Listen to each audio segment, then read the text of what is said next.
वहम की दवा।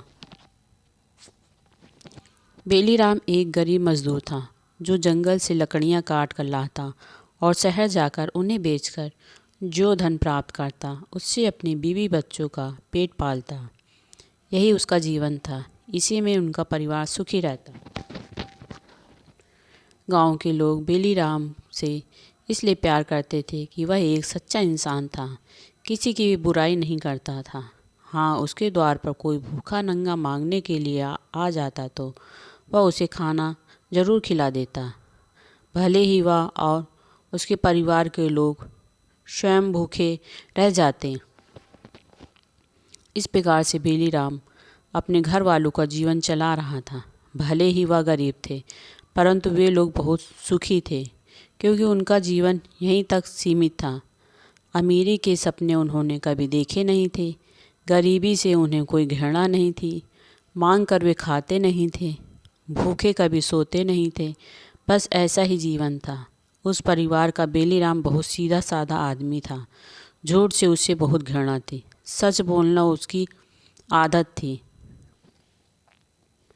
बड़ों का सम्मान करना वह अपना फर्ज समझता था। एक बार बेलीराम जंगल में लकड़ियां काट रहा था। वह एक बड़े वृक्ष के सिर पर बैठा कुल्हाड़ी चला रहा था। इतने में एक महात्मा जी वहां से गुजरे। उन्होंने बेलीराम को उस पेड़ के सिर पर बैठे लकड़ी काटते देखा और फौरन समझ गए कि जैसे ही यह तना कटेगा तो इस पर बैठा आदमी भी नीचे गिरेगा। यही सोचकर महात्मा जी ने उससे कहा, अरे भाई, तुम कितने मूर्ख हो, उल्टी ओर बैठकर उसे काट रहे हो। अभी जैसे ही तना कटेगा तुम भी सीधे धरती पर आ गिरोगे। बेलीराम साधु की बात सुनी जरूर थी, परंतु उसे समझ नहीं पाया।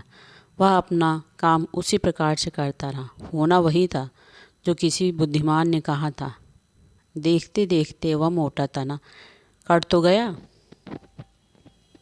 परंतु उसके साथ ही बेलीराम भी धरती पर आ गिरा। भगवान की कृपा से उसकी हड्डी पसली तो टूटने से बच गई, लेकिन चोट बहुत लगी। बेलीराम ने सोचा, यह साधु तो बहुत पहुंचा हुआ है। इसे तो यह पहले से ही पता था कि मैं वृक्ष से जरूर गिर जाऊंगा। यह तो कोई भगवान का ही रूप है जो भविष्य के बारे में पूरा ज्ञान रखता है। इसे तो मेरी मौत का भी पता होगा कि मैं कब मरने वाला हूँ। यह बात भी उससे पूछनी होगी। यही सोचकर बेलीराम उस साधु की शरण में गया और हाथ जोड़कर उनसे कहने लगा, हे गुरुदेव, आपने जो मुझे बताया वह सच निकला। अब आप मुझे यह बता दो कि मेरी मृत्यु कब होगी। साधु जी बेलीराम की बात सुनकर हंसे और लंबी दाढ़ी पर हाथ फेरते हुए कहा, बेटा, जीवन और मृत्यु तो ऊपर वाले के हाथ में है। मैं इस बारे में कुछ नहीं बता सकता। नहीं नहीं गुरुदेव, यह तो आपको बताना ही होगा। आप यह बात जरूर जानते होंगे। यह कहते हुए बेलीराम साधु के पांव पर गिर गया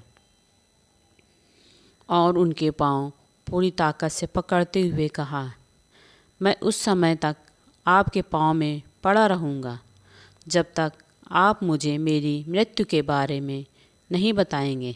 साधु बेचारा बुरी तरह से फंस गया था। करे तो क्या करे, झूठ बोलना पाप है।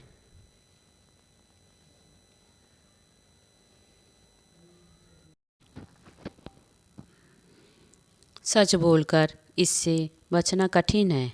यह आदमी मूर्ख है, उसकी बात समझने को तैयार नहीं। अब तो जीवन में पहला झूठ बोलना ही पड़ेगा। यही सोचकर साधु ने उससे कहा, तुम 1 मास के अंदर मर जाओगे। फिर क्या था। बेलीराम सब कुछ छोड़ छाड़ कर घर आ गया और अपनी पत्नी से बोला, भाग्यवान, मेरी चिता तैयार कर दो। यह आप क्या कह रहे हैं। वही जो होने वाला है। क्या होने वाला है। मौत, मेरी मौत। 1 मास के अंदर मैं मरने वाला हूँ।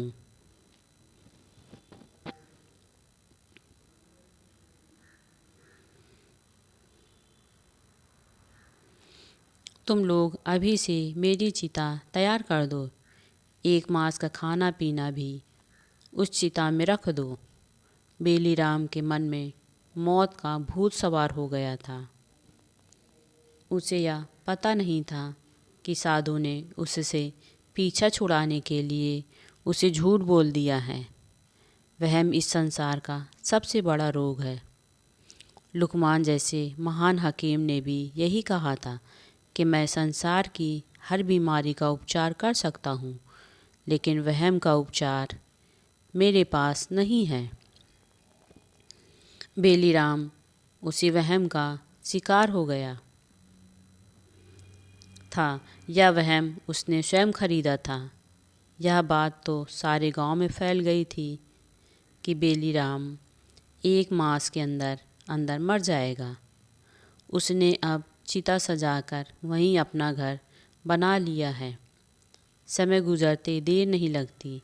बेलीराम को चिता में लेटे लेटे 1 माह बीत गया। जब वह मरा नहीं तो उसे आश्चर्य हो रहा था। कभी कभी तो वह यही सोचता कि वह मरा हुआ है, उसकी चिता को लोग आग नहीं लगा रहे हैं। यमदूत उसे चारों ओर से घेर चुके हैं। इसी बीच एक साधु शमशान भूमि में आया तो उसने एक जीवित व्यक्ति को चिता में लेटे देखा तो उसे बड़ा आश्चर्य हुआ। उसने बेलीराम की ओर देखकर कहा, अरे भाई, तुम क्यों चिता में लेटे हो? मैं मर चुका हूँ महाराज, लेकिन तुम तो बोल रहे हो, इसलिए मैं ताज़ा मरा हुआ हूँ, तभी बोल रहा हूँ। अरे मूर्ख, कभी मुर्दे भी बोला करते हैं? मैं तो बोल रहा हूँ, तुम सबसे बड़े मूर्ख हो। मैं मूर्ख हूँ क्या? बेलीराम ने चिता से उठते हुए कहा। हाँ हाँ हाँ, तुम बोलते हो, तुम मूर्ख मुर्दे हो। अरे तुम कभी मरे ही नहीं। अब इस चिता से उठ जाओ, जाकर अपना काम करो। लेकिन लेकिन हाँ हाँ, लेकिन वेकिंग का राग बंद करो। आँख खोल कर देखो, मैं वही साधु हूँ जिसने तुम्हें कहा था कि तुम 1 मास में मर जाओगे। आप बेलीराम की समझ में कुछ नहीं आ रहा था।